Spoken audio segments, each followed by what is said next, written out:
Empezar con nuestra grabación.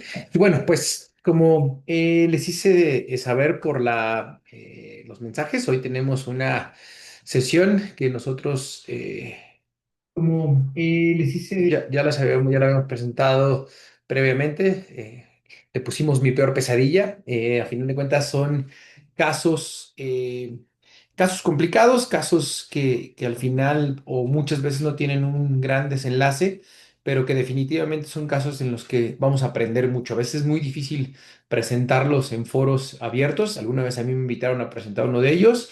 Y bueno, en esta ocasión pues son dos casos quirúrgicos en los que yo intervine y un caso de hemodinámica. Entonces, para hacer un poquito variado la presentación, vamos a empezar con un caso quirúrgico. No sé quién empieza, Luisito o Víctor. En el caso de los pacientes de cirugía, los va a presentar el doctor Luis Martínez y el doctor Víctor Villadósola. Ellos son residentes de último año de la especialidad en cirugía cardíaca en el Hospital Infantil de México. Y bueno, pues Luisito, muchas gracias. Empezamos entonces contigo. Si quieres, puedes compartir ya la pantalla y pues nuevamente agradecerles a todos su presencia el día de hoy. Sí, muchas gracias. Voy a compartir la pantalla.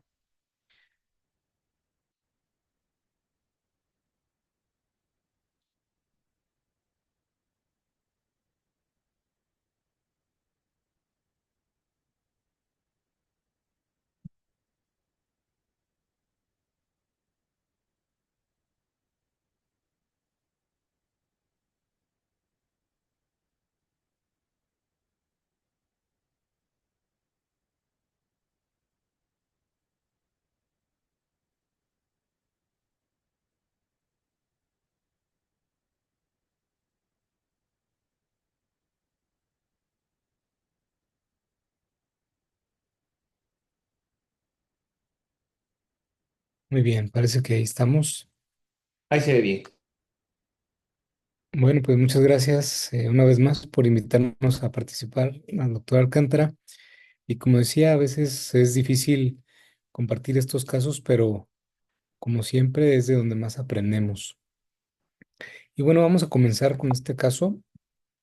Este es un paciente masculino con iniciales JZ, 9 años de edad, en la edad cuando le pasó el caso que vamos a platicar. Y brevemente sus antecedentes, él tenía una malformación, una anomalía de Taussig-Bing, era una doble vía de salida del ventrículo derecho con vasos en transposición, lo que nos llevó a decidir ofrecerle desde los primeros días de vida fisiología univentricular y nos fuimos con una fístula de Bell-Taussig modificada derecha allá en el 2015. Después, por la pandemia y esas situaciones, perdió seguimiento, pero para febrero de 2022 se volvió a captar, se volvió a protocolizar y con parámetros adecuados se pudo realizar el GLEN, la libración cabo pulmonar superior. Cabe mencionar aquí en los hallazgos de esta cirugía que tuvo un sangrado abundante en las notas quirúrgicas, se documentó con un sangrado abundante. Para allá, para el febrero de 2025, después de estudiarlo nuevamente, pudimos completar el abordaje para la fisiología univentricular y con unos valores adecuados nos fuimos a programar el Fontana extracardíaco fenestrado. Podemos ver ahí que tenía una función ventricular adecuada, resistencias vasculares pulmonares normales, gradiente transpulmonar normal, y bueno, todos tenía buenos números, ¿no? Para llevarlo a Fontana. Les dejo aquí el esquema de hemodinamia, una saturación en las venas pulmonares de 96, buenas presiones en la arteria pulmonar y en el ventrículo derecho, en la telediastólica. Entonces, con esto, pues programamos el Fontán. Tuvo también la oportunidad de estudiarse con resonancia magnética y les presento estas imágenes porque desde la sesión clínico quirúrgica se documentó que podíamos ver por ahí cercanía entre la tabla esternal y la aorta, ¿no? Incluso en la hoja de presentación se anotó ahí, cuidado con la aorta, cuidado con las adherencias. Pero también podemos ver que teníamos la vena innominada por ahí muy cercana a la tabla esternal. Y ese detalle tal vez no lo hicimos tan notorio en las anotaciones de la presentación. Nos fuimos después a programarlo y para el día 27 de mayo de este año entramos a quirófano con el plan de un Fontan extracardíaco fenestrado, pero salimos con una cirugía de reconstrucción de vena innominada y pues de eso se trata la pesadilla, ¿no? En los hallazgos les puse por aquí que encontramos adherencias cuatro cruces y que tuvimos que hacer una reconstrucción del tubo de, ay, perdón,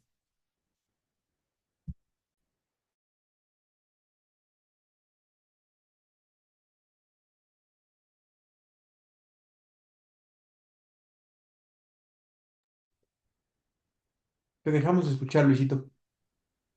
a ver, perdón, parece que me falló la conexión. ¿Dónde está? Ahí te A ver, escuché bien. y voy a ver de nuevo la pantalla. Tu pantalla se ve bien. ¿Se ve mi presentación? Sí, sí se ve bien.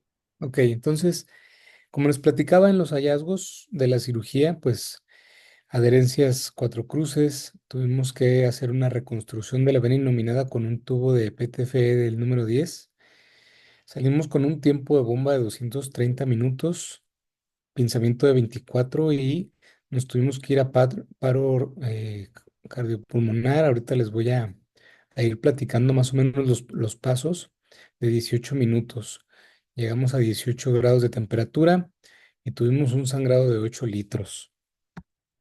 Y bueno, el recuento de los daños es el siguiente. Desde que íbamos a entrar con estas advertencias sobre las adherencias tan cercanas al esternón, pues preparamos las ingles, dejamos libre el lado derecho del cuello para tener listas las carótidas y pusimos el acceso venoso central del lado izquierdo. Hicimos la asepsia y antisepsia de las regiones que les platico y nos fuimos a la esternotomía. Hicimos una esternotomía media, nos fuimos con tijera de mayo de caudal hacia cefálico y con electrocoagulación. Nos fuimos despacio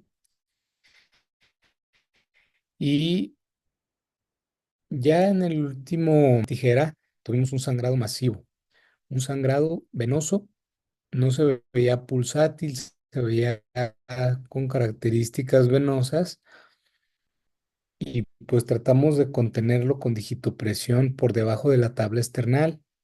Sin embargo, el sangrado seguía siendo profuso y no se alcanzaba a ver por más que aspirábamos de dónde venía. Yo pensé en ese momento que era el atrio, entonces pues traté de hacer ahí presión en el atrio, hacia el esternón, pero seguía sangrando mucho.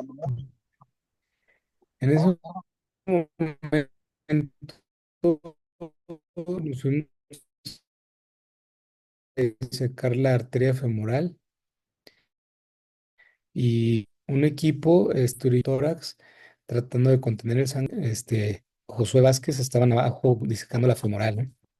Tuvimos bradicardia con repercusión, el sangrado seguía siendo profuso hasta que llegamos a actividad eléctrica sin pulso y comenzamos RCP. Duramos 16 minutos con compresiones. Anestesiología nos empezó a apoyar con una transfusión masiva. Requirió 6 dosis de adrenalina y pues en las femorales lo que pasó es que ya por la hipovolemia no se lograba identificar bien los vasos. Estaba completamente vacío a ese nivel. Entonces, en ese momento, el doctor Alcántara ya estaba en quirófano y comenzó a buscar la carótida a nivel cervical.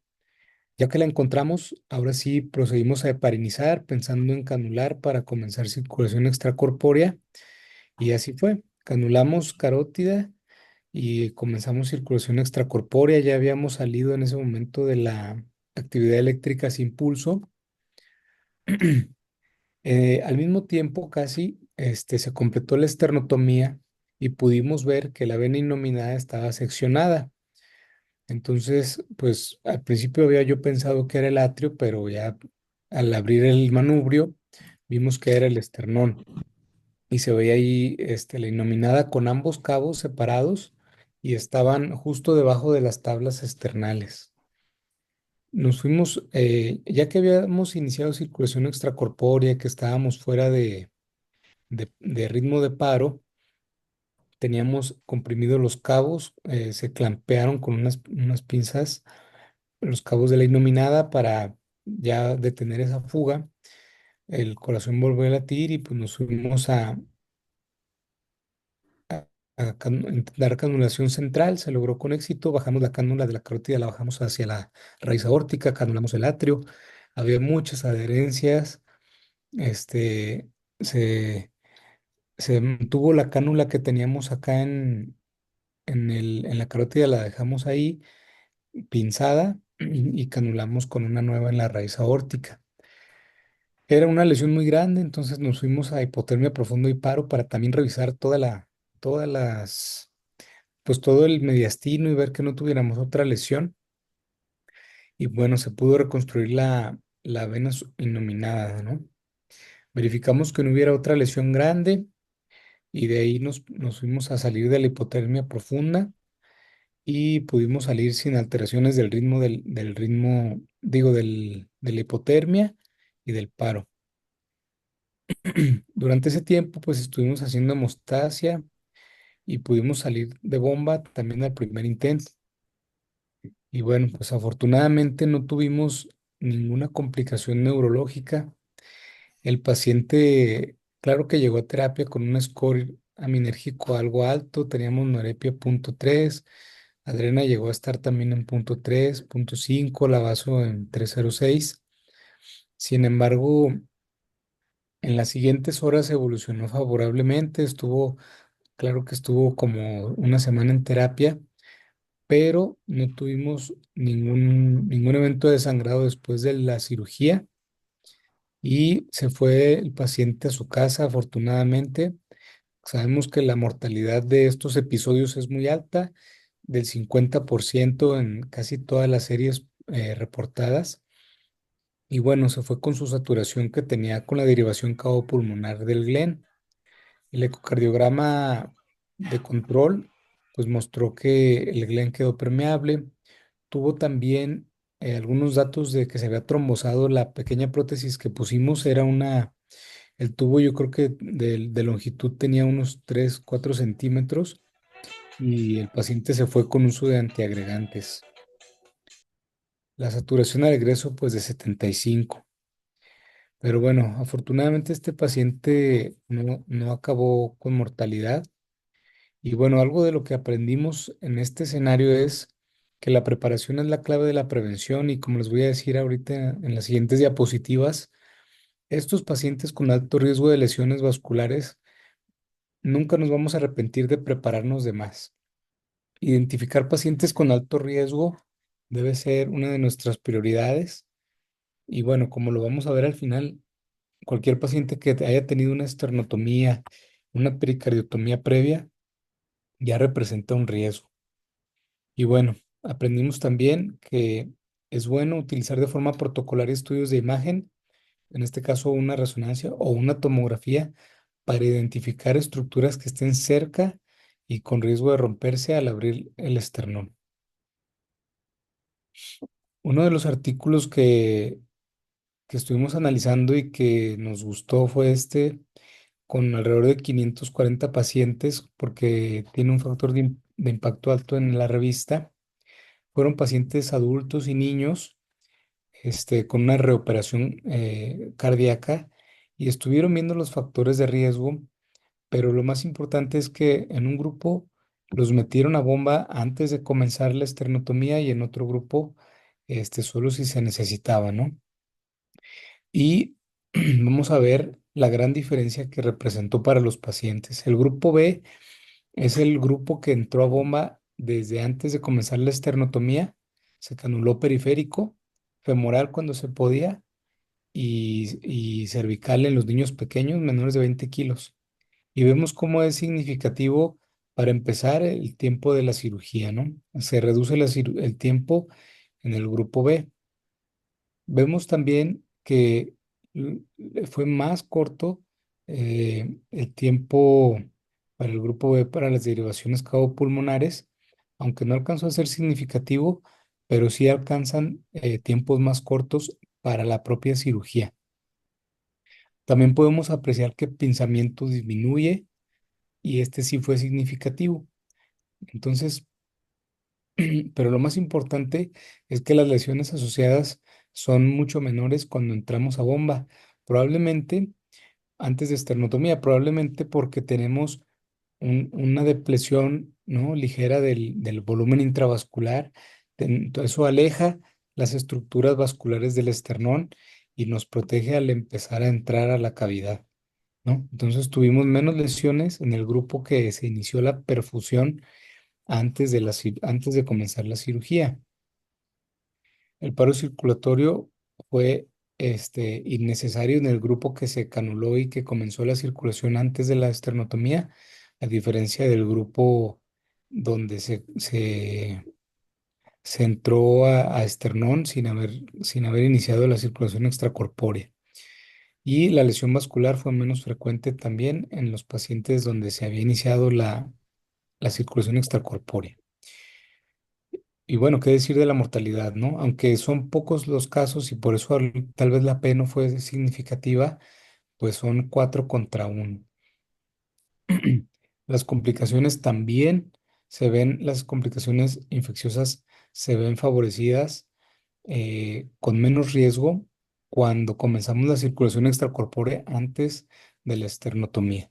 ¿No? Pues seguramente porque va a haber menos sangrado, menos paro circulatorio, temperaturas más altas, todos esos factores, menos acidosis, todos esos factores que favorecen las infecciones, pues si prevenimos el choque hipovolémico, entonces el paciente está protegido contra las infecciones también. Va a durar menos tiempo en terapia también y va a tener un desenlace más favorable. Parte entonces del aprendizaje que hicimos como grupo es que un paciente reoperado siempre va a ser un paciente de riesgo. También aprendimos que la enfermedad adherencial en la caja torácica se puede evaluar desde que estamos ya viendo las imágenes preoperatorias y empezar a identificar muy dirigidos esas cercanía de los grandes vasos con la tabla esternal. Y bueno, si sabemos que el paciente en la cirugía previa cuando es reoperado, tuvo mucho sangrado, que abrimos pericardio, que no tenemos una membrana que nos proteja entre el corazón y el esternón, pues paciente vale la pena estudiarlo con un estudio de imagen, ¿no? Pusimos por ahí un punto de corte que tal vez este, considerar como que arriba de una volemia fue un sangrado masivo y de alto riesgo de adherencias, ¿no? Pero sabemos que cualquier esternotomía acompañada de pericardiotomía representa ya riesgo de adherencias. El estudio de imagen que estamos mencionando aquí es pues un angioTAC, ¿no? Para poder apreciar. Si el paciente se requiere una angioresonancia como este paciente que mencionamos hoy, ahí podemos también evaluar la enfermedad adherencial sin exponer al paciente a la radiación. Y el ultrasonido Doppler que les mencionamos aquí es que vale la pena tal vez rastrear los vasos periféricos antes de comenzar para estar seguros que no nos vamos a encontrar una sorpresa, ¿no? En nuestro paciente habíamos visto con datos de abordaje, sobre todo femoral del lado derecho, por eso dejamos preparado el lado izquierdo. Y bueno, ahí como les platico, evaluar la proximidad de estas estructuras vasculares al esternón. Y bueno, si tenemos un paciente que estamos viendo la aorta cercana, estamos viendo la subclavia muy pegada, que tuvo mucho sangrado la vez previa, pues vale la pena en ese paciente, además de dejar despejadas estas áreas de canulación periférica, tal vez de una vez disecar y tener referidos los vasos o incluso iniciar la circulación extracorpórea como lo mostró el artículo anterior. Y bueno, el peso del paciente para no ir a gastar tiempo en un abordaje femoral en los pacientes que no vamos a encontrar vasos de adecuado tamaño, nada más. Una limitante a veces es que no tenemos cánulas periféricas, entonces por eso menciono el hecho de tener ya disecados los grandes vasos. Otra cosa importante es tal vez establecer un sistema de tener los hemoderivados en sala sin arriesgar los hemoderivados a que, a temperaturas fuera de lo normal, ¿no? A veces tenemos que esperar para pedirlos, para no exponerlos a temperaturas que puedan lastimar los productos. Y bueno, habría que implementar este proceso en nuestro hospital, además de comenzar a gestionar la disponibilidad de cánulas percutáneas y siempre listos con la circulación extracorpórea, ¿no? Entonces, pues este es el primer caso. Eh, Vamos a ver si hay alguna pregunta y si no, al final la respondemos y vamos preparando a Carlos Ruiz por ahí. No sé si alguien quiera comentar algo. Y si quieres, presentamos los casos y al final le damos, ¿vale? Muy Adelante, bien. Carlitos, sí, cuando quieras compartir tu pantalla. Ok. mm,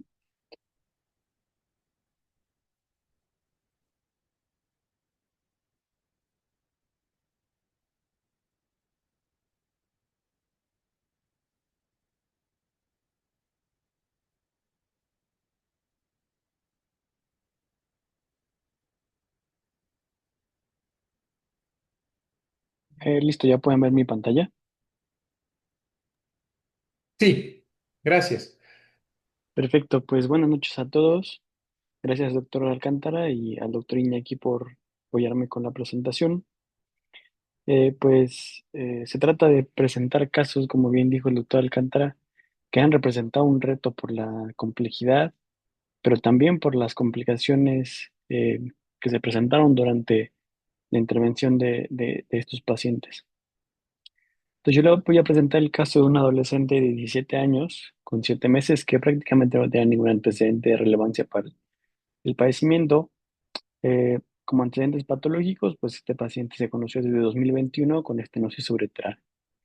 Tuvo varias cirugías por equipos de urología. Sin embargo, a pesar de esto, por estenosis uretral pues, crónica, terminó con enfermedad renal crónica y desde 2022 está con terapia de sustitución renal con hemodiálisis. Y entonces desde ese momento ha estado con varios accesos vasculares centrales. Esto pues entendible por la necesidad de tener terapia de sustitución. En 2024 se operó de desanclaje medular y pues también como complicación ha tenido varias IVUs.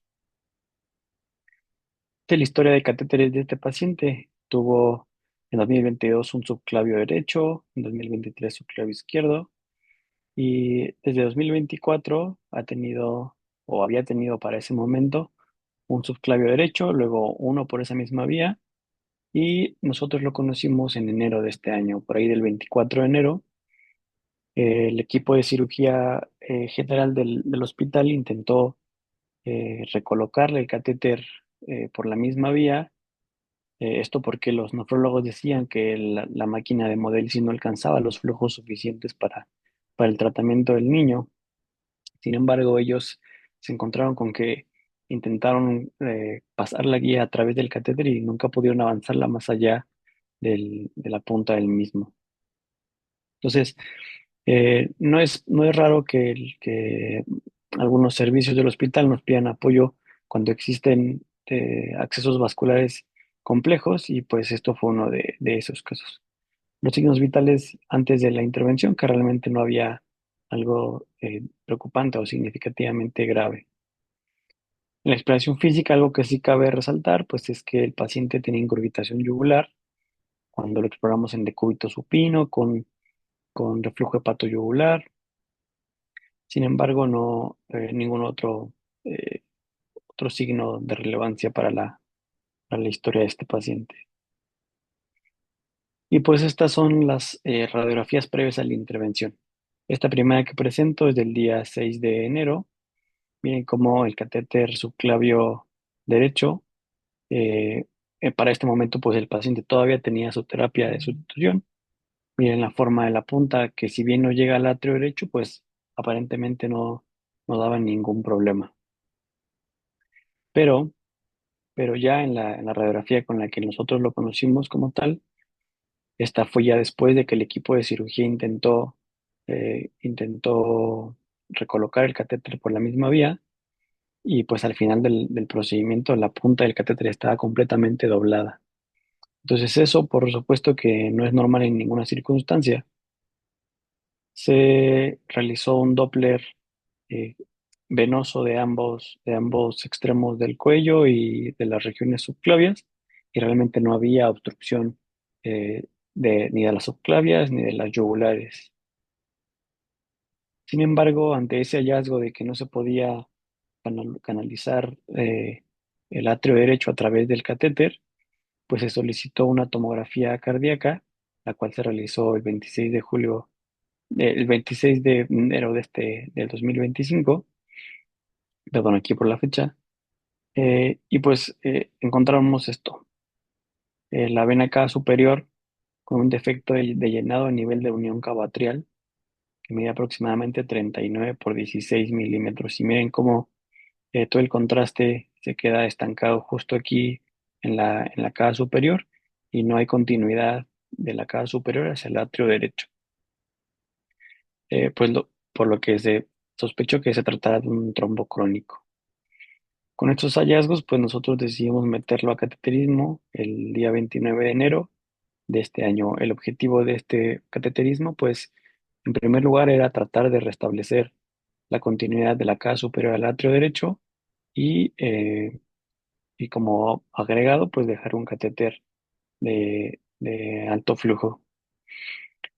Esa tabla de presiones que reportamos en el cateterismo, la encontramos también estenosis de la vena innominada y pues prácticamente solo reportamos al principio el gradiente de estenosis desde la vena yugular interna izquierda hacia la vena cava superior. Miren cómo la presión media de la yugular izquierda estaba en 9 milímetros de mercurio, la de la cava superior en 5, lo que traducía un gradiente de 4 milímetros de mercurio hacia esa zona. Y pues esto fue con lo que nos encontramos al principio en el cateterismo. Esta es una venografía en la vena yugular interna del lado derecho. El medio de contraste, como podemos ver en la proyección lateral, cuando llega a la porción donde se encuentra el trombo, eh, no pasa directamente hacia el atrio derecho, sino que se dirige por el sistema ácigos y la circulación paravertebral, pues hacia la cava inferior, y desde ahí, pues es como ocurre el drenaje hacia el atrio derecho. Vemos cómo en el evoangio se alcanza a pintar cómo llega el contraste hacia el atrio derecho desde la cava inferior. Y esto pues corroboró la trombosis crónica. Este catéter que vemos aquí en la proyección lateral pues es el catéter Majorcar con la punta doblada.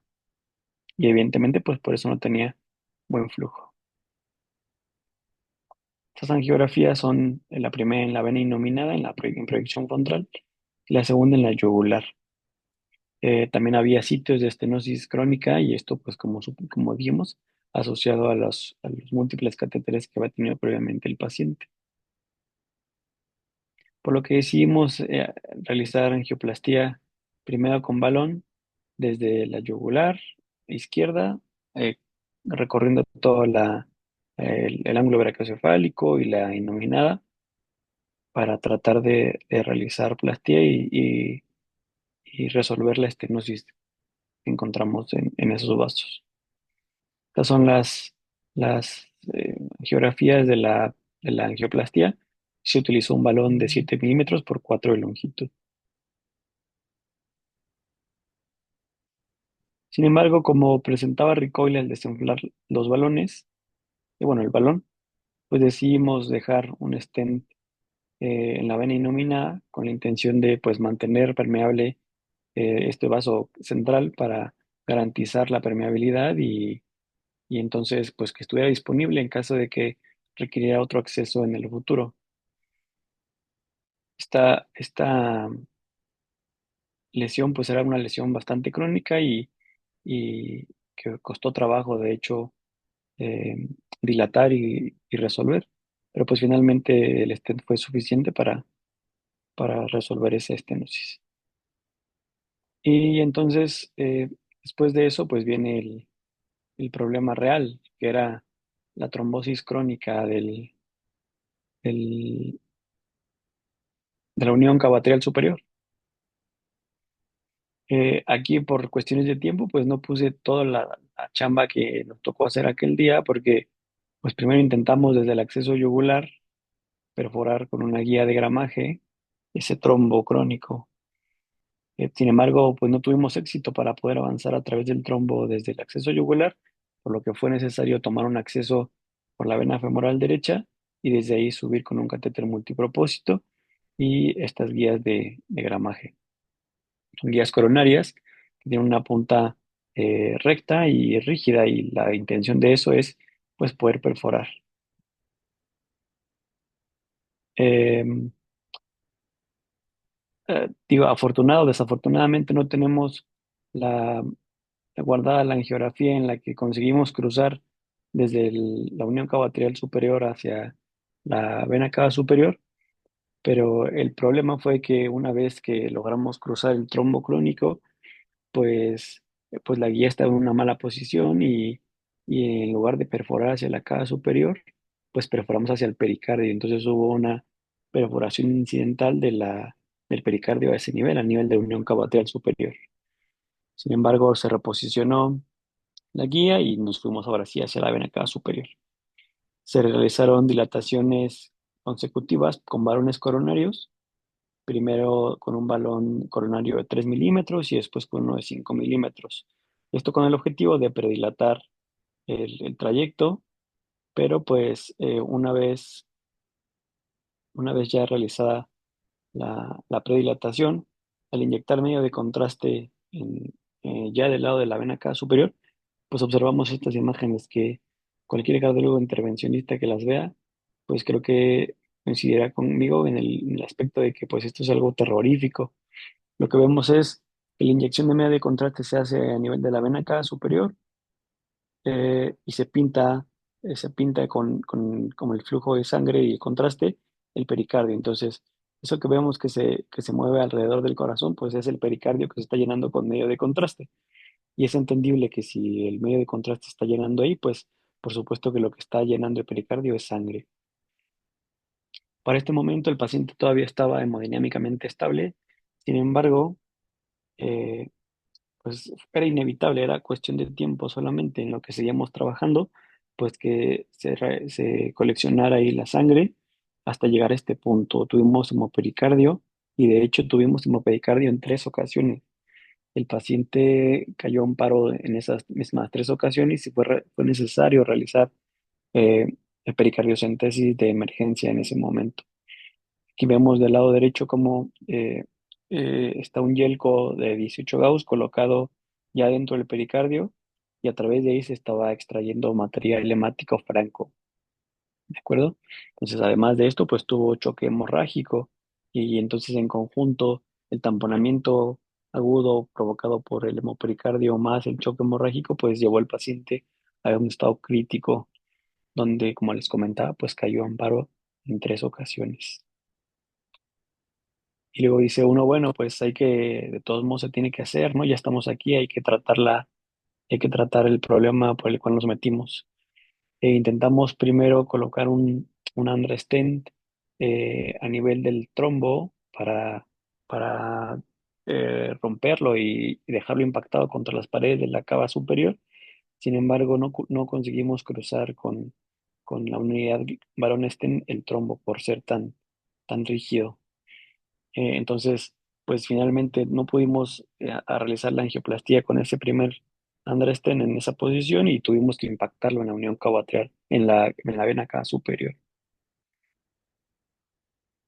Este fue el resultado después de implantar el Andresten en la cava superior.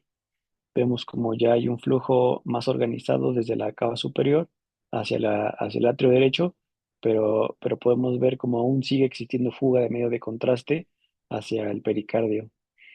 Entonces, en ese momento, pues decidimos que la única alternativa era colocar otro stent a nivel de la cava superior, pero en este caso pues un stent cubierto. Eh, eh, Tuvimos que realizar un recambio de la vaina que estaba colocada por el acceso yugular por una vaina de 12 French y a través de ella pues ascendimos el CIPI cubierto. Una vez entregado, esta es la geografía de la entrega del stent. Todo como sabemos, pues los stent cubiertos son prótesis que están forradas de un material como es el PTFE y que entonces no solamente tienen la ventaja de funcionar como prótesis, sino que además tienen la cualidad de que al ser cubiertos pues van a sellar alrededor todo el vaso. Finalmente, esta es la geografía después del implante del CIPI cubierto. Podemos ver cómo ya existe continuidad en toda la vena cava superior y lo más importante es que ya no existe fuga de medio de contraste hacia el pericardio. Como podemos observar también, aún hay derrame pericárdico importante. Entonces, una vez terminado el implante del CIPI cubierto, pues lo que procedimos a hacer fue terminar de drenar el restante del derrame pericárdico para resolver por completo el problema clínico en ese momento. Eh, es una de las últimas angiografías, monofluoroscopias. Vemos cómo la aguja entra desde el ángulo eh, sifoidocostal del lado izquierdo y a la cavidad pericárdica para la pericardiocentesis. Finalmente, pues estas son las imágenes de cómo quedó el paciente al final. eh, y pues esta es su radiografía de control después de colocar el catéter de alto flujo. El paciente tuvo que salir a terapia intensiva en el momento de la intervención. Tuvo un score meníngrico pues también algo alto, tenía norepinefrina y adrenalina. Sin embargo, la evolución del paciente fue muy buena. En cuanto llegó a terapia intensiva, se inició la hemodiálisis y lo toleró bastante bien. Al siguiente día, después del procedimiento, se pudo destetar de las aminas y se extubó. Y a los 2 días de la intervención, el paciente ya estaba pues prácticamente comiendo, sin ningún tipo de alteración neurológica ni hemodinámica. Y pues a los 3 días subió a piso de nefrología y actualmente pues el paciente se encuentra estable, sigue con su tratamiento de hemodiálisis, tiene doble antiagregación por tener 3 stents en esas posiciones y pues el paciente se encuentra aún enlistado en la espera de trasplante renal. Yo agregué algunos artículos que me parecieron que pues tienen impacto en el aspecto de que muestran cuál es el beneficio de intentar el tratamiento percutáneo en este tipo de pacientes. Eh, este es un metaanálisis, una revisión sistemática de un metaanálisis que evaluó los resultados del tratamiento percutáneo con stent en pacientes con síndrome de vena cava superior. Si bien este paciente no tenía síndrome de vena cava superior, pues es una patología pues similar. Este metaanálisis incluyó 54 estudios con un total de 2.249 pacientes. De estos pacientes, 2.015 tuvieron un diagnóstico de malignidad y esa fue la causa del síndrome de vena cava superior y 222 eran pacientes con una patología benigna. La tasa de éxito global reportada del implante de stent de la angioplastía de la vena cava superior con stent pues fue 96%. Esta gráfica de Bosque yo sé que es bastante poco didáctica, pero básicamente lo que reporta es que se consiguió éxito clínico en el 96% de los pacientes y éxito técnico también en el 96%, 92% de los pacientes, lo cual apoya pues la eficacia del procedimiento. Eh, este segundo forest plot pues reporta la tasa de éxito en pacientes que tuvieron síndrome de vena cava superior asociado a una patología benigna, no por cáncer. En el caso de los pacientes con patologías benignas, el éxito técnico se encontró en el 88% de los casos, al igual que el éxito clínico. lo cual pues considero que puede ser un resultado bastante apropiado en el contexto de un paciente con una patología tan crónica como puede ser esta. Como conclusiones de este artículo, pues reportan que es un procedimiento con alta eficacia, que pues técnicamente en el contexto habitual no es un procedimiento que sea de alta complejidad, eh, que debe seguir considerándose como una de las primeras líneas terapéuticas para el tratamiento de esta patología, del síndrome de vena cava superior. Este otro estudio, pues una revisión y un estudio de corte. En este estudio, el objetivo principal pues, era evaluar la seguridad y la eficacia, así como los resultados a largo plazo del tratamiento endovascular en pacientes con, eh, con síndrome de vena cava superior, también de causas benignas, como lo puede ser este grupo de pacientes. Este estudio es mucho más pequeño, obviamente, pues solo incluyó 44 pacientes, de ellos el promedio de edad era 56 años, pero vemos como hubo pacientes también de edad pediátrica. Y en estos, la causa de del síndrome de vena cava superior era en el 61% de los casos, pues era un catéter venoso central mal posicionado, lo cual al final pues se recalca como una de las cuestiones importantes al colocar un acceso venoso central, que la posición apropiada del mismo pues es indispensable para garantizar las complicaciones pues sean las menores posibles. Algo bonito de este artículo es que proponen una clasificación del grado de obstrucción del sistema venoso superior en uno, 2, 3 y 4, donde uno es únicamente estenosis de la cava superior, el grado 2 es cuando hay estenosis de la cava superior y de la inominada, el grado 3 es cuando hay ausencia de flujo completo hacia el atro con circulación colateral, y el grado 4 donde ya no se alcanza a determinar una anatomía pues precisa del sistema venoso superior. Y creo que eso es algo de lo que se puede rescatar también de este artículo. 91% de los pacientes se resolvieron con colocación de un stent en la porción afectada. De las recibas se encontraron en 20% de los pacientes y esto fue asociado a hiperplasia de la neoíntima en el seguimiento. Existían dos complicaciones mayores. El primero fue edema agudo pulmonar y eso asociado a la descompresión del sistema venoso que provocó incremento brusco del flujo hacia la arteria pulmonar y pues eso provocó edema pulmonar. Eh, Uno de los pacientes murió y la causa fue pues perforación. Algo importante es que pues en este grupo de pacientes estuvieron libres de recurrencias durante al 93% en el primer año. Eh, Por lo tanto, también este artículo apoya la razón de que el tratamiento endovascular es eh, eh, un tipo de tratamiento efectivo y que pues básicamente tiene baja mortalidad. Las recidivas son poco frecuentes y lo más importante es que este tipo de recidivas son fácilmente tratables mediante una redilatación del stent o la colocación de un stent dentro del stent.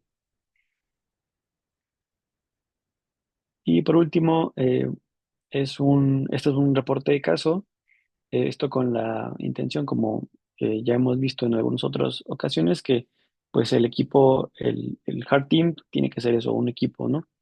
Este paciente lo cateterizaron, tenía una trombosis espontánea de la vena cava superior y curiosamente tenía deficiencia de proteína C. Le pusieron un stent en nivel del trombo que había generado y a los 3 meses presentó trombosis intrastent. Debido al alto riesgo de un tratamiento nuevo por vía percutánea, pues se decidió ir a la vía quirúrgica. Esta es la imagen de tomografía que presenta en el artículo. Vemos como el stent ya está colocado y dentro del stent un defecto de llenado. Pues estas son las imágenes que presentan ellos en su artículo, como tuvieron que seccionar el segmento de cava que tenía el estén dentro y cómo tuvieron que reconstruir la cava superior y nominada con una prótesis. Y pues básicamente eso por mi parte. Muchas gracias, Carlitos. Presentamos el siguiente caso y ahorita al final nos vamos con los comentarios, ¿les parece? Listo, Vic.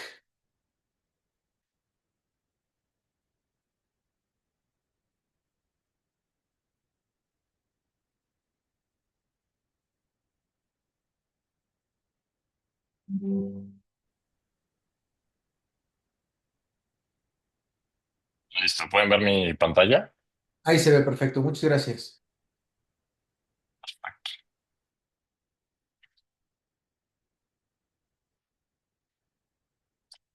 Bueno, entonces pues vamos a empezar con con el último caso clínico que vamos a presentar el día de hoy.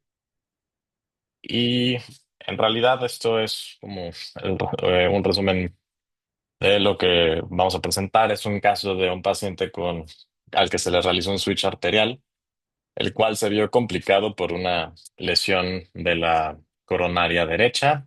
Acosta Marín son los apellidos del paciente y el caso que vamos a presentar ocurrió apenas ahora de mayo a junio de este año. De hecho, el paciente egresó el día de hoy y vamos a ver un poquito de lo que pasó mientras estuvo con nosotros. Es un paciente masculino que nació de término con un Apgar adecuado de 9,9, peso adecuado y talla al nacer. Fue ingresado a las pocas horas de vida después del nacimiento por dificultad respiratoria en un hospital en Texcoco, donde se hace el diagnóstico de una transposición de grandes arterias con septum íntegro. De manera inicial se pone infusión de prostaglandinas. Bueno, posteriormente lo refieren al hospital. Aquí llega con nosotros a los 2 días de vida. Llega de hecho en malas condiciones y sube al área de UCIN, en donde se inicia la infusión de prostaglandinas y ante las condiciones del paciente y de saturación se realiza un Rashkin exitoso y presenta una buena respuesta clínica. En el Perdón. En el ecocardiograma preoperatorio se muestra una buena función biventricular. El patrón coronariano es habitual. Se ve ya una sella amplia posterior al procedimiento de Rashkin. En realidad tenía septum íntegro. Se considera que ese mismo día que se presenta, que fue el día 12 de mayo, pase a corrección ya después de haber permanecido en el área de UCIN y presentarse un poquito más estable. Eh, a los 6 días de vida pasa entonces a quirófano, en donde se hace el switch arterial, se realiza pues el procedimiento de manera habitual. Al momento de realizar la disección de las dos coronarias, las cuales se veían con un patrón coronariano habitual en las angiografías que se habían conseguido durante el cateterismo, al momento de hacer el Rashkin y lo que se reportaba en el ecocardiograma, presentamos aparentemente un desgarro de la cara anterior de la coronaria derecha, bueno, de la coronaria derecha al disecarla. Y al momento de hacer la reimplantación de las mismas en la neoaorta, nos percatamos de que esta al momento de hacer bueno, de anastomosarla con el problema vascular, en realidad se veía que estaba ocluida y no se podía introducir un yelco amarillo de los que utilizamos de manera común. Entonces, pues esto requirió que lo tuviéramos que reanastomosar en 2 ocasiones. De hecho, lo que terminamos haciendo en la segunda reanastomosis fue abrirla, digamos, como en sentido oblicuo para aumentar un poco la luz del vaso y anastomosarlo directamente a la neoaorta. Con esto, pues presentado, o sea, se presentó como un mejor llenado de la coronaria derecha. La coronaria izquierda no tuvimos ningún problema. Eh, pero esto sí, al final de cuentas, la cirugía se tornó pues complicada, estresante. Evidentemente, en algún momento de la cirugía pensamos que no íbamos a salir de quirófano ante la complicación que se nos había presentado. Al final de cuentas también esto alargó y prolongó mucho la circulación extracorpórea. Al final fueron de circulación extracorpórea 233 minutos con un tiempo de pinzamiento de 167. De hecho, realizamos hasta 4 intentos para tratar de salir de bomba de circulación extracorpórea. Se solicitó un ecocardiograma transquirúrgico, el cual realizó epicárdico, en el cual se veía buen flujo a través de la coronaria del lado izquierdo, pero de la coronaria derecha prácticamente no se veía nada de flujo. Sin embargo, no teníamos datos de isquemia en el trazo electrocardiográfico ya al momento de salir. También pues eso, digamos, como que nos tranquilizó un poco y nos permitió que después del cuarto intento pudiéramos salir de quirófano. Evidentemente, del tiempo de prolongado de la cirugía, del pinzamiento aórtico y de la inestabilidad hemodinámica con la que salió el paciente, pues se realizó un cierre diferido eh, del esternón, el cual se realizó a las 48 horas posteriores de haber salido del switch arterial. En el eco transoperatorio, evidentemente, nos habían reportado disfunción biventricular y algo que pues llama la atención después del procedimiento. Vamos a platicar un poquito de cuál fue la evolución que, como ya les dije hace unos momentos, afortunadamente pues pese a que pensamos que no íbamos a llegar a salir de quirófano, salimos y gracias a Dios el paciente hoy, bueno, ya todo el equipo de cardiología, cirugía, imagen, etcétera, hemodinamia, pues el paciente hoy se fue a casa. La evolución en cuanto al posoperatorio inmediato, se podía ver una fracción de eyección del ventrículo izquierdo que fue oscilando de entre el 35 y 50% en los días posteriores. También se podía evidenciar una hipocinesia global. Y en cuanto a la evolución de los ventilatorios, la verdad es que también fue complicado manejar la vía aérea, tuvo varios fallos a la extubación. Posteriormente también se evidenciaron algunos gradientes moderados en aorta y neopulmonar que requirieron de cateterismo más adelante, como vamos a ver. Y ya les había platicado que el cierre external se había realizado al día 3 después del switch arterial. En cuanto a los hallazgos astrepturales progresivos, eh, se observó disfunción persistente del ventrículo derecho con una progresión a insuficiencia, con una progresión de la insuficiencia valvular mitral que ya había evidenciado después del procedimiento, que incluso progresó hasta ser severa, con prolapso de la valva anterior, una estenosis de la anastomosis de la no aorta con un gradiente de 42 y de la rama izquierda de la arteria pulmonar. También se evidenció por primera vez la formación de un trombo intracavitario, esto en la aurícula derecha. Ante la evolución, digamos, insidiosa del paciente en el que, pues la verdad le costó mucho trabajo a todo el equipo manejarlo, bueno, se volvió a estudiar, digamos, se realizó una angiotomografía el 23 de mayo del 2025, en el que se observaba una estenosis de la neoaorta de 5.2 por 4.8 que le condicionaba un Z-score de 3.2, estenosis de la rama izquierda de la arteria pulmonar con un Z-score de menos 3.7, el trombo que ya se había evidenciado previamente en los controles ecocardiográficos y pues lo que nos temíamos desde que salimos de quirófano. No se observaba una opacificación del ostium de la coronaria del lado derecho. Estas son algunas de las imágenes de la angiotomografía.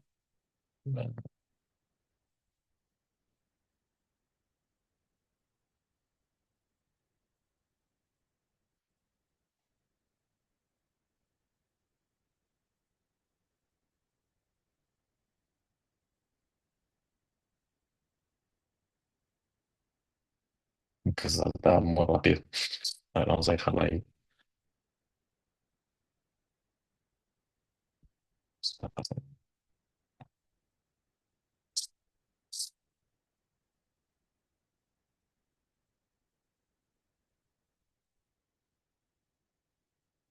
Al final, los hallazgos más importantes de la angiotomografía fueron la estenosis en la aorta y en la rama izquierda de la arteria pulmonar.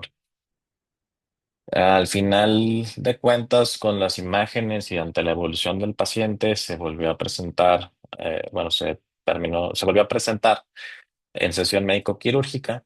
Se decidió pasar a cateterismo diagnóstico el día 2 de junio del 2025, en el que después del procedimiento se observó una mejoría del gradiente de la neoaorta de 33 milímetros de mercurio a 9.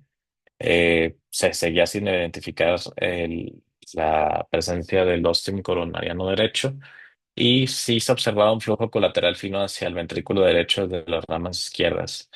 Al final de cuentas se dejó como una atresia adquirida del ostium coronariano derecho. Posterior al cateterismo, la verdad es que las condiciones mejoraron discretamente y la fracción de eyección del ventrículo izquierdo se mantuvo prácticamente siempre, bueno, ya después en los controles en 55, el cambio fraccional el cambio de área fraccional del ventrículo derecho en 41. Sin embargo, se seguía observando la insuficiencia mitral severa con un prolapso de la valva anterior, una insuficiencia tricuspidea leve y los gradientes de la aorta de 18 milímetros de mercurio y en la neopulmonar de 24. Ante la presencia de los trombos persistentes en el ventrículo derecho y ventrículo izquierdo, se inició manejo con enoxaparina. En los últimos controles ecocardiográficos, al final de cuentas se quedó con una disfunción moderada del ventrículo derecho, con una función del ventrículo izquierda preservada. Los gradientes en los grandes vasos ya no se reportaban severos y el estado clínico del paciente pues se pudo progresar las aminas, también se pudo progresar el aporte de oxígeno. Al final de cuentas se tuvo que ir a casa con oxígeno suplementario, con un bajo aporte, sin embargo todavía lo tiene. Y bueno, actualmente el paciente pues se dio de alta solamente el día de hoy, que vamos a darle seguimiento a través de de la consulta externa. En cuanto al análisis retrospectivo, pues al final de cuentas, la lesión coronariana accidental, pues además de todo lo que ya platicamos, que se prolongó el tiempo en quirófano, etcétera, llevó a una reperfusión, digamos, ineficaz o tardía, que también creo que contribuyó o colaboró en la evolución del paciente. Aunque no fue evidente por trazos del electrocardiograma los datos de isquemia más que en una ocasión. La verdad es que sí tenemos todavía disfunción, digamos, moderada del ventrículo derecho. La disfunción valvular progresiva de la válvula mitral, pues requerirá de vigilancia y seguimiento. Y también podemos asumir que la presencia de los trombos puede estar condicionada a éstasis en las cavidades disfuncionales y la hipocinesia. En cuanto a las lecciones aprendidas con este caso, la verdad es que creo que lo más importante que debemos de rescatar, a diferencia o sea, sí, obviamente en quirófano estamos trabajando en contra del tiempo, sobre todo en cirugía cardíaca, pero a diferencia del caso previo, en el que se tuvo que trabajar de manera, digamos, muy rápida para tratar de controlar el sangrado y hacer el control de las estructuras vasculares. En este caso, creo que lo que más se necesitó y lo que más nos sirvió en ese momento fue mantener la calma y tener mucha paciencia, porque la verdad es que fue un caso bien complicado en el que, híjole, o sea, yo me acuerdo que ese día no me tocó lavarme, pero yo me acuerdo que desde la primera vez que no obtuvimos buen paso de la cardioplegia a través del ostium coronariano derecho y que no estaba reperfundiendo. La verdad es que pues, todos pensamos que no íbamos a salir ese día de quirófano. Sin embargo, pues la verdad es que la paciencia y pensar rápidamente en qué opciones tenemos. Les repito, lo que se terminó haciendo fue una anastomosis, tratando de ampliar un poco la luz del vaso que íbamos a bueno, la coronaria que íbamos a anastomosar y dando puntos separados, que pese a que obviamente esto iba a ser más tardado, creímos en ese momento que era la mejor opción o lo que nos iba a presentar una mejor probabilidad de obtener resultados favorables después del procedimiento quirúrgico. Y pues evidentemente en cuanto a lo que me tocó revisar de la literatura, pues las lesiones vasculares que pues por lo general se asocian a trayectos anómalos de las coronarias o trayectos intramurales, y que esto condiciona posterior a a la corrección, estenosis o oclusión de los vasos. Bueno, en este caso pues no fue específicamente ante esta situación. La disección, al momento de hacer la disección, son vasitos tan pequeñitos, tan delgados, que se lesionó la coronaria derecha. Obviamente, pues sí lo hicimos con mucho cuidado, evidentemente, pero pues, al final de cuentas, este tipo de situaciones son situaciones que pueden llegar a ocurrir y tenemos que tener la capacidad de reaccionar y responder ante situaciones que se puedan presentar de esta manera. Y pues eso sería lo que yo tendría que platicarles de este caso clínico. Muchas gracias, Vic. Pues vamos a darle un poquito de velocidad porque digo, se prolongó un poquito la sesión.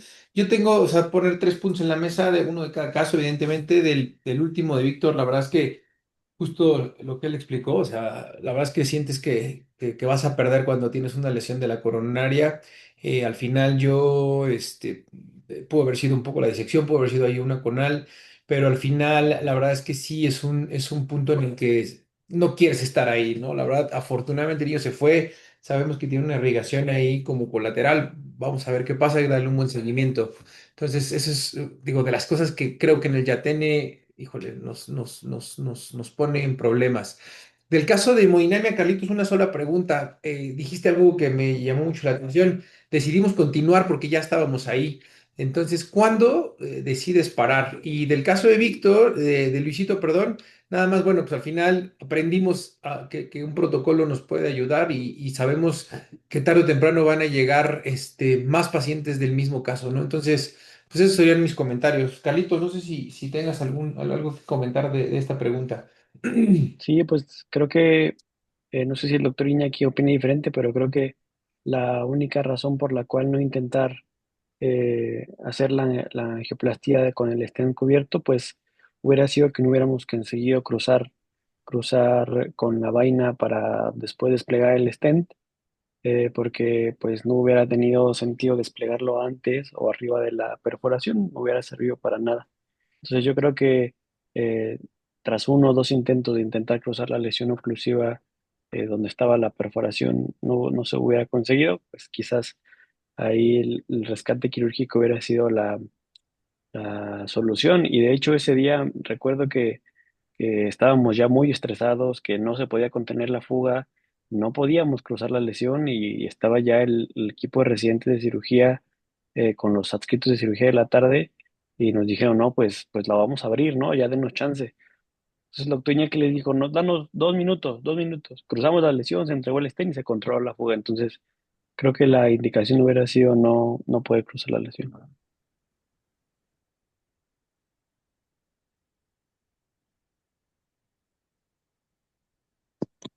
Doctor ¿Qué Iñaki. onda? Aprovecho de una vez. Sí, digo, suena muy temerario, pero efectivamente sí, este ya estuvo terrible. La verdad es que bonito el caso y lo presentaste muy bien, Carlos. La verdad es que el resumen de lo que se vio y en respuesta a lo que dices, yo de acuerdo. Lo primero es que el paciente iba a pasar a sala de cirugía y pues íbamos a tardar más. Entonces la idea era hacer una cosa tampoco adecuada para salvar la vida del niño. Es una esternotomía en una sala de hemodinamia, es una zona no estéril. Entonces, pues lo primero que hicimos fue pedir el apoyo porque efectivamente lo que queríamos era que probablemente íbamos a terminar en eso y pues ya estaba todo el equipo pero el tiempo entre que aún así convierten la sala de hemodinamia en todo lo que es llegar el equipo, tener el material, etcétera, puede tardar hasta 15 minutos. Entonces, en el momento que se da la alerta que teníamos al equipo ahí, que llegaron los residentes y también llegó los adscritos, nosotros en ese momento, pues seguíamos intentando y una vez que estamos ahí, después del tercer paro, como también lo dice Carlos, porque tuvimos 3 eventos también de paro durante el procedimiento, pues ya habíamos cruzado y el problema es que justo antes del tercer paro es que habíamos ya tenido la guía del otro lado y una vez que tienes una guía, pues eso te da en teoría tranquilidad. Pero el problema es que, pues bueno, tienes que cruzar una zona tan estrecha que no podíamos cruzar el stent. Entonces, en ese momento, al no poder pasar el stent, fue que también dijimos, pues bueno, pues sí, se activó la alerta, teníamos la tranquilidad de que también estaban el equipo quirúrgico ya a un lado de nosotros. Entonces, pues bueno, queríamos esa última oportunidad para poder evitar pues, el procedimiento quirúrgico y efectivamente se logró.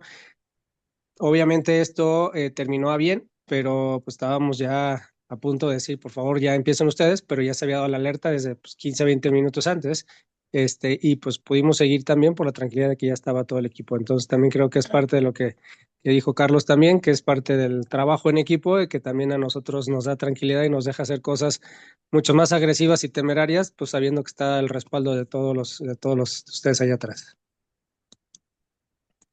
Buenísimo, Mati, muchas gracias. Pues no sé, escuchamos preguntas, comentarios, veo hemodinamistas, cirujanos en la sala. Alguien que quiera comentarnos algo.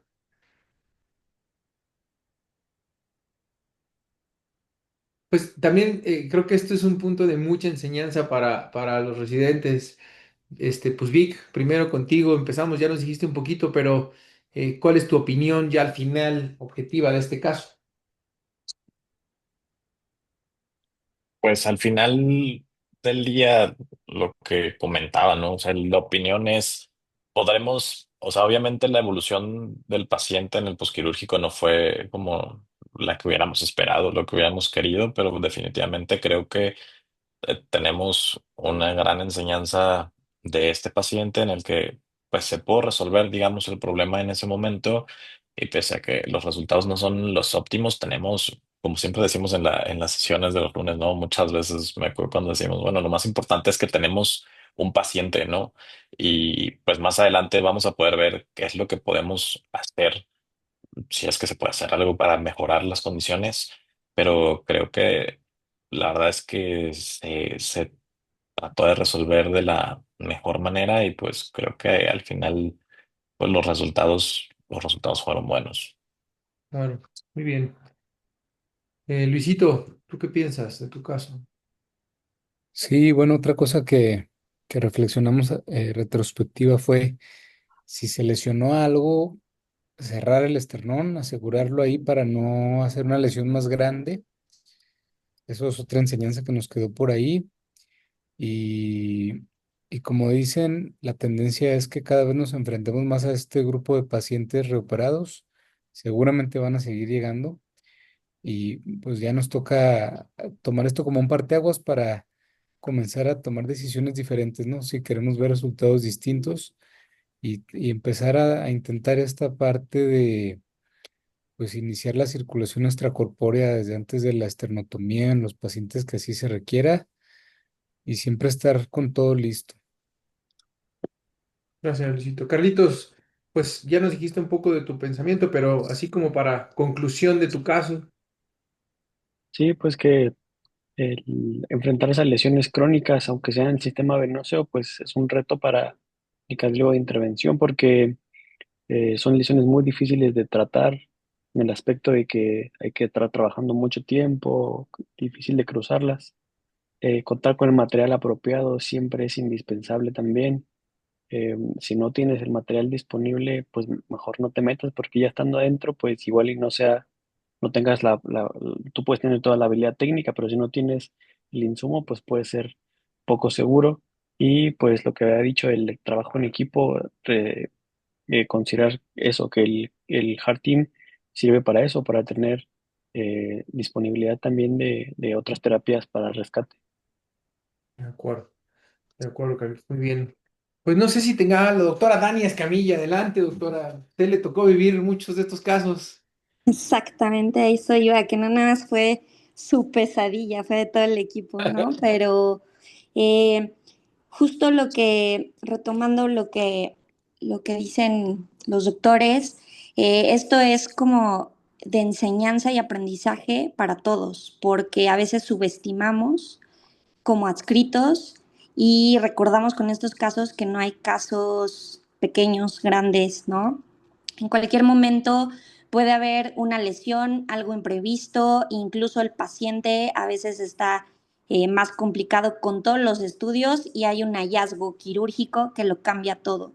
Entonces, tanto en quirófano como fuera de quirófano, sí creo que debemos de retomar los protocolos y esos tiempos de respuesta eh, para, o sea, están vivos, sí, pero realmente la repercusión neurológica, los costos en terapia intensiva, todo eso este, incide y el outcome ya no es el óptimo, ¿no?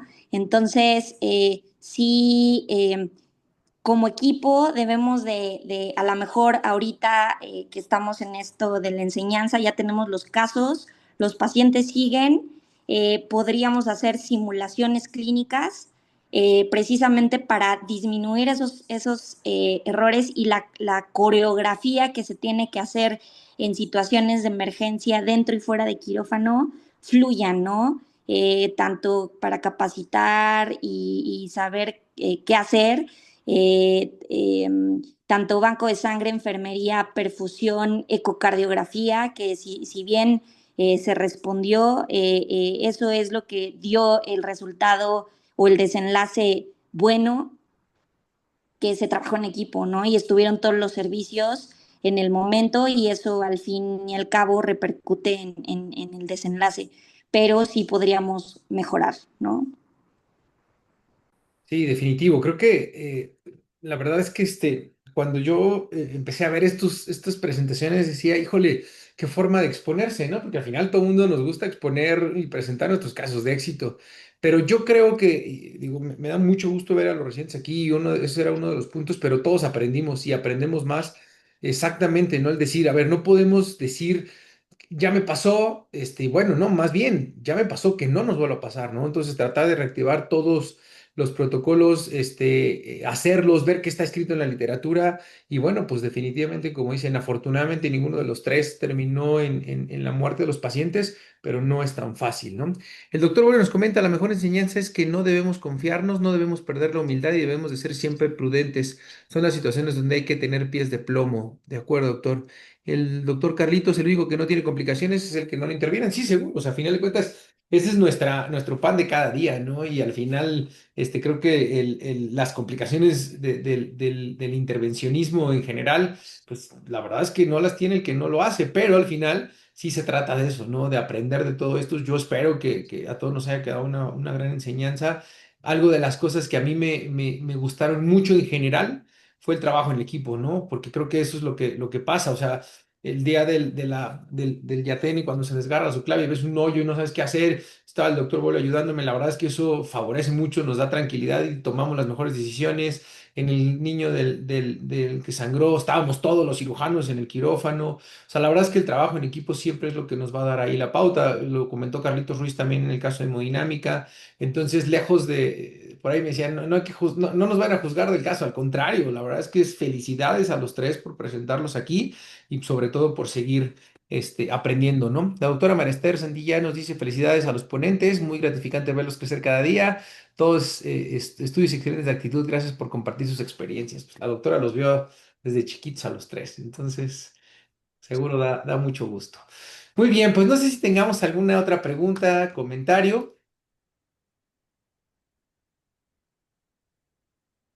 Muy bien, bueno, pues la próxima semana vamos a tener otra sesión de hemodinamia.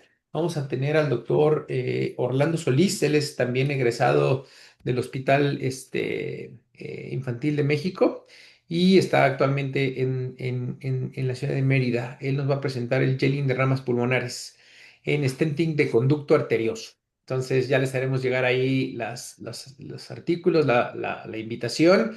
Y bueno, nuevamente agradecerles a los tres, de verdad, Vic, gracias también porque sé que te cambiamos un poquito ahí la jugada del último minuto, pero gracias por todo, por la presentación. Gracias, Luisito, gracias, Carlitos. Que todos tengan muy buena noche y nos vemos la siguiente semana. Buenas noches. Perfecto, gracias. Buenas noches. Gracias. Gracias a todos.